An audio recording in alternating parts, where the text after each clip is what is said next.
বিয়ের মণ্ডপে সকলের সামনে আয়েশকে নিজের মনের কথা বলে দিল কুসুম। হ্যাঁ বন্ধুরা, আমরা এমনটাই দেখতে পাবো কুসুম ধারাবাহিকের আগামী পর্বগুলোতে। বিস্তারিত জানতে ভিডিওতে লাইক দিয়ে শেষ পর্যন্ত দেখতে থাকুন। কুসুম ও আয়ুষ একে অপরের শুভ দৃষ্টি করে নেয় এবং কুসুম আয়ুষকে দেখে অবাক হয়ে যায়। একে একে সমস্ত নিয়মকানুন মেনে তাদের বিয়েটা সম্পন্ন হয়। কিন্তু এটা তো একটা ফটোশুটের বিয়ে, সেটা তো কুসুম মন থেকে মেনে নিতে চাইলেও কিছুতেই যেন তার মনটা সায় দিচ্ছে না।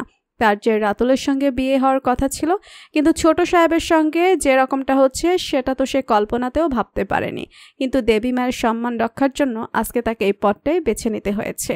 ছোট সাহেবের কথা মতো সে ছোট সাহেবের সঙ্গে বিয়ের পিঁড়িতে বসেছে।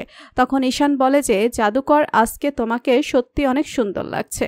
তখন মীনাক্ষী বলে যে, এত কিছুর পরেও কোনোভাবে এই শোটাকে আটকাতে পারলাম না।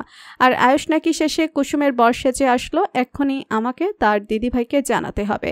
দিদিভাই যদি এটা না দেখে তাহলে তো বিশ্বাসই করতে পারবি না যে কেন এরকমটা হলো।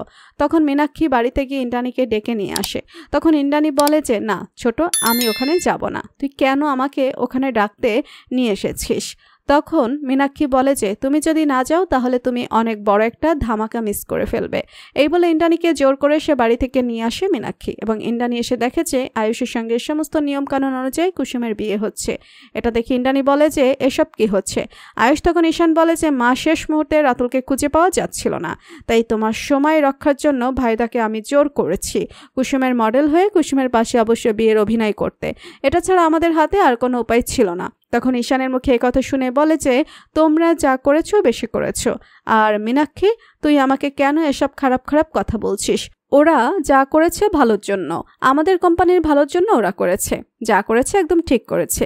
এই কথা শুনে অবাক হয়ে যায় মীনাক্ষী। তো বন্ধুরা, কুসুম ধারাবাহিকের আগামী পর্ব সবার আগে পেতে সাবস্ক্রাইব করুন আমাদের চ্যানেলটি। ধন্যবাদ।